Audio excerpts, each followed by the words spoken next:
ಲೇ ಭರತ್, ಏನೋ ಇದು ಅನ್ಯಾಯ. ನಾವೀಗ 2026ರಲ್ಲಿದ್ದೀವಿ ಕಣೋ. ನಿನ್ನೆ ತಾನೇ ನ್ಯೂಸ್ನಲ್ಲಿ ನೋಡ್ದೆ, ನಮ್ ದೇಶದ ಗಗನ್ಯಾನ್ ಮಿಷನ್ ಮೂಲಕ ಮನುಷ್ಯರನ್ನ ಸ್ಪೇಸಿಗೆ ಕಳಿಸ್ತಿದೀವಿ. ಎಲ್ಲಿ ನೋಡಿದ್ರು ಆರ್ಟಿಫಿಷಿಯಲ್ ಇಂಟೆಲಿಜೆನ್ಸು, 6G ಇಂಟರ್ನೆಟ್ಟು, ರೋಬೋಟ್ಸು ಅಂತ ನಾವೆಲ್ಲೋ ಮುಂದೆ ಹೋಗಿದೀವಿ. ಆದ್ರೆ ಏನಾಯ್ತು ಮಗ, ಯಾಕಷ್ಟು ಟೆನ್ಷನ್ ತಗೊಳ್ತಿದ್ಯಾ? ಈ ಮ್ಯಾಟ್ರಿಮೋನಿ ಆ್ಯಪ್ಗಳನ್ನ ನೋಡುಗುರು, ಎಷ್ಟೇ ಟೆಕ್ನಾಲಜಿ ಬಂದ್ರೂ ಇವತ್ತಿಗೂ ಅಕೌಂಟ್ ಕ್ರಿಯೇಟ್ ಮಾಡ್ಬೇಕಾದ್ರೆ ಜಾತಿ, ಉಪಜಾತಿ, ಗೋತ್ರ ಅಂತ ಫಿಲ್ಟರ್ಗಳಿವೆ. ಅಸ್ಲಿಗೆ ಈ ಜಾತಿ ಪದ್ಧತಿ ಶುರುವಾಗಿದ್ದು ಹೇಗೆ? ಯಾರಾದ್ರೂ ಒಬ್ಬ ರಾಜ ಕೂತು ನೀನ್ ಈ ಜಾತಿ ಅವನ್ ಆ ಜಾತಿ ಅಂತ ಡಿವೈಡ್ ಮಾಡಿ ಪ್ಲಾನ್ ಮಾಡಿದ್ನಾ? ಸ್ಟಾರ್ಟಿಂಗ್ ಇಂದ ಅವ್ನ್ ಕಥೆ ತರ ಹೇಳ್ತೀಯ? ಟ್ರೂ ಮಗ, 2026ರಲ್ಲಿ ನಾವೆಲ್ಲ ಟೆಕ್ನಾಲಜಿಯಲ್ಲಿ ಎಷ್ಟೇ ಫಾಸ್ಟ್ ಆಗಿ ಹೋದ್ರೂ ನಮ್ಮ ಸಮಾಜದ ಬೇರುಗಳು, ನಮ್ಮ ಮೈಂಡ್ ಸೆಟ್ ಇನ್ನೂ ಆ ಹಳೇ ಕಾಲದಲ್ಲೇ ಲಾಕ್ ಆಗಿದೆ. ಜಾತಿ ಪದ್ಧತಿ ಅನ್ನೋದು ಯಾರೋ ಒಬ್ಬ ರಾಜರ ಒಂದೇ ದಿನದಲ್ಲಿ ಮಾಡಿದ ರೂಲ್ಸ್ ಅಲ್ಲ. ಇದೊಂದು ಸಾವಿರಾರು ವರ್ಷಗಳ ದೊಡ್ಡ ಹಿಸ್ಟ್ರಿ. ಬಾ, ಆರಾಮಾಗಿ ಕೂತ್ಕೋ, ನಿನ್ಗೆ ಸ್ಟಾರ್ಟಿಂಗ್ ಇಂದ ಎಕ್ಸ್ಪ್ಲೇನ್ ಮಾಡ್ತೀನಿ. ಇತಿಹಾಸದ ಟೈಮ್ ಮಷಿನ್ನಲ್ಲಿ ಪ್ರಾಚೀನ ಕಾಲಕ್ಕೆ ಹೋಗೋಣ ಬಾ. ಅಂದ್ರೆ ಋಗ್ವೇದದ ಕಾಲದಲ್ಲಿ ಈಗಿನ ತರಹ ಕಠಿಣವಾದ ಜಾತಿ ಪದ್ಧತಿ ಇರಲಿಲ್ಲ.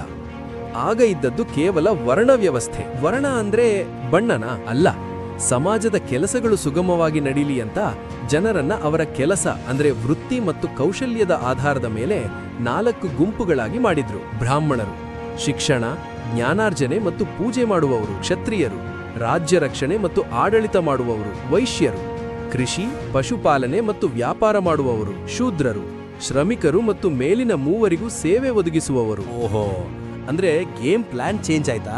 ಹೌದು, ಅಪ್ಪನ ಕೆಲಸವನ್ನೇ ಮಗ ಕಡ್ಡಾಯವಾಗಿ ಮಾಡಬೇಕು ಅನ್ನೋ ಕಠಿಣ ರೂಲ್ಸ್ ತಂದ್ರು.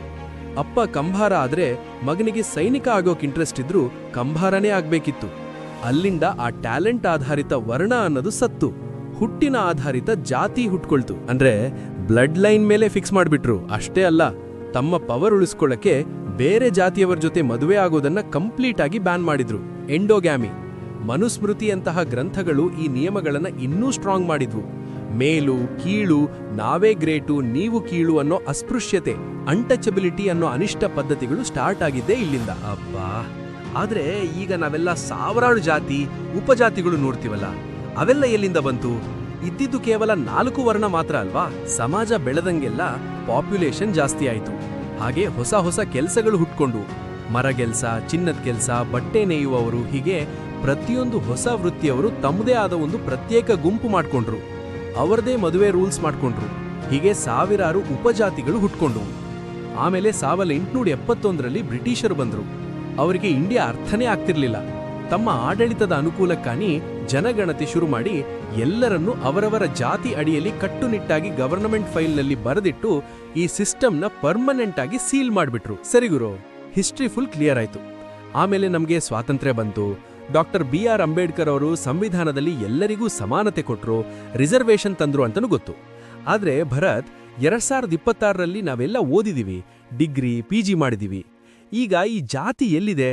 ನನಗಂತೂ ಎಲ್ಲೂ ಹೈಲೈಟ್ ಆಗೋ ಹಾಗೆ ಕಾಣಿಸ್ತಿಲ್ಲ. ನಾವೆಲ್ಲ ಒಟ್ಟಿಗೆ ಕ್ಯಾಂಟೀನಲ್ಲಿ ಕೂತ್ಕೊಂಡು ಊಟ ಮಾಡ್ತೀವಲ್ವಾ? ಎಜುಕೇಟೆಡ್ ಅಂತ ನಾವೇ ಭ್ರಮೆಯಲ್ಲಿದ್ದೀವಿ ಅಷ್ಟೇ ಮಗ. ಜಾತಿ ಅನ್ನೋದು ಸತ್ತಿಲ್ಲ. ಇವತ್ತದು ತನ್ನ ರೂಪ ಬದಲಾಯಿಸ್ಕೊಂಡು ನಮ್ಮ ಕಣ್ಣು ಮುಂದೆನೇ ಬೇರೆ ಬೇರೆ ಸ್ಟೈಲಲ್ಲಿ ಹೈಲೈಟ್ ಆಗ್ತಿದೆ. ನಿನಗೆ 2026ರ ಡೈಲಿ ಲೈಫ್ ಎಕ್ಸಾಂಪಲ್ಸ್ ಬೇಕಾ? ಕಣ್ಣು ಕಿವಿ ಓಪನ್ ಇಟ್ಕೊಂಡು ಕೇಳು. ಮೊದಲನೇದು ಮನೆ ಬಾಡಿಗೆ. ನೀನು ದೊಡ್ಡ ಸಾಫ್ಟ್ವೇರ್ ಇಂಜಿನಿಯರ್ ಆಗಿರು, ತಿಂಗಳಿಗೆ 2 ಲಕ್ಷ ಸಂಬಳಕ್ಕೋಗೋ. ಆದ್ರೆ ಬೆಂಗಳೂರು, ಪುಣೆ ಅಂತ ಸಿಟಿಗಳಲ್ಲಿ ಬ್ಯಾಚುಲರ್ ಆಗಿ ಮನೆ ಕೇಳಕ್ ಹೋದ್ರೆ ಓನರ್ ಮೊದಲು ಕೇಳೋ ಪ್ರಶ್ನೆ ಏನ್ ಗೊತ್ತಾ? ನೀವು ಯಾವ ಜನಾಂಗ? ಪ್ಯೂರ್ ವೆಜ್ಜಾ ಅಂತ. ಇಲ್ಲಿ ವೆಜ್ ಅನ್ನೋದು ಡೈರೆಕ್ಟ್ ಆಗಿ ಜಾತಿಯನ್ನ ಫಿಲ್ಟರ್ ಮಾಡೋ ಒಂದು ಮಾಡರ್ನ್ ಟ್ರಿಕ್. ಎರಡನೇದು ಹೆಸರಿನ ಹಿಂದಿನ ಬಾಲ. ಆಫೀಸ್ನಲ್ಲಿ ಅಥವಾ ಕಾಲೇಜ್ನಲ್ಲಿ ಯಾರಾದ್ರೂ ಪರಿಚಯ ಆದ್ರೆ ಕೇವಲ ನನ್ನ ಹೆಸರು ಆಕಾಶ್ ಅಂದ್ರೆ ಜನ ಸುಮ್ಮನೆ ಬಿಡೋಲ್ಲ. ಆಕಾಶ್ ಏನು?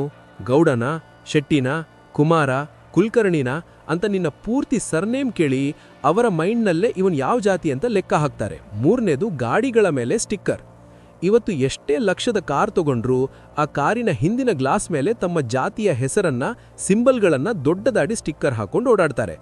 ಇನ್ಸ್ಟಾಗ್ರಾಮ್ ಬಯೋದಲ್ಲಿ #ಪ್ರೌಡ್ ಅಂತ ತಮ್ಮ ಜಾತಿ ಹಾಕೊಳ್ತಾರೆ. ಇದು ಅಕ್ಷರಶಃ ಜಾತಿಯನ್ನ ಗರ್ವದಿಂದ ಹೈಲೈಟ್ ಮಾಡೋದೇ ಆಗಿದೆ. 4ನೇದು ಕ್ಯಾಂಪಸ್ನಲ್ಲಿ ಕೋಟಾ ಕಮೆಂಟ್ಸ್.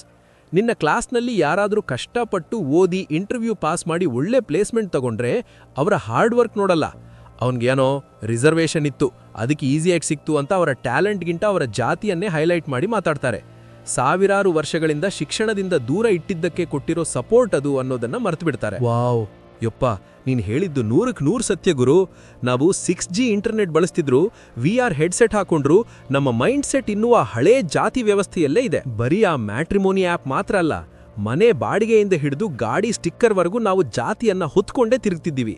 ನನ್ ಕಣ್ ತೆರೆಸಿದೆ ಮಗ. ಹೌದು ಆಕಾಶ್, ಪ್ರಾಚೀನ ಕಾಲದಲ್ಲಿ ಕೇವಲ ಕೆಲಸದ ಆಧಾರದ ಮೇಲೆ ಶುರುವಾದದ್ದು ಸ್ವಾರ್ಥದಿಂದ ಹುಟ್ಟಿನ ಆಧಾರದ ಮೇಲೆ ನಿಂತು ಈಗ 2026ರಲ್ಲಿ ಡಿಜಿಟಲ್ ಫಿಲ್ಟರ್ ಮತ್ತು ಪ್ರೈಡ್ ಆಗಿ ಕನ್ವರ್ಟ್ ಆಗಿದೆ. ಸ್ನೇಹಿತರೆ, ನಾವು ಚಂದ್ರನ ಮೇಲೆ ನೀರು ಹುಡುಕ್ತಿದ್ದೇವೆ, ಕ್ಯಾನ್ಸರ್ಗೆ ಹೊಸ ಮದ್ದು ಹುಡುಕ್ತಿದ್ದೇವೆ.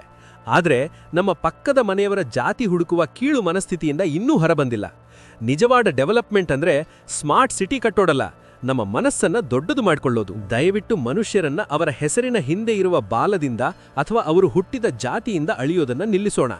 ಅವರ ಟ್ಯಾಲೆಂಟ್, ಅವರ ಕಷ್ಟ, ಅವರ ಗುಣ ಮತ್ತು ಅವರ ಮನುಷ್ಯತ್ವಕ್ಕೆ ಬೆಲೆ ಕೊಡೋಣ. ನಾವು ಯಾವ ಜಾತಿಯಲ್ಲಿ ಹುಟ್ಟಿದ್ವಿ ಅನ್ನೋದು ನಮ್ಮ ಕೈಯಲ್ಲಿರಲಿಲ್ಲ, ಆದರೆ ನಾವು ಮನುಷ್ಯರಾಗಿ ಹೇಗೆ ಬದುಕಬೇಕು ಅನ್ನೋದು ನಮ್ಮ ಕೈಯಲ್ಲಿದೆ. ಮುಂದಿನ ಜನರೇಷನ್ಗೆ ನಾವು ಆಸ್ತಿ ಮಾಡ್ತೀವೋ ಇಲ್ವೋ, ಈ ಜಾತಿ ದ್ವೇಷವನ್ನಂತೂ ಬಳುವಳಿಯಾಗಿ ಕೊಡೋದು ಬೇಡ. ಮೊದಲು ನಾವು ಭಾರತೀಯರು, ಅದಕ್ಕೂ ಮೊದಲು ನಾವು ಮನುಷ್ಯರು. ಜಾತಿ ಗರ್ವ ಬಿಡೋಣ, ಮನುಷ್ಯತ್ವ ಬೆಳೆಸೋಣ. ನಮಸ್ಕಾರ, ಜೈ ಹಿಂದ್.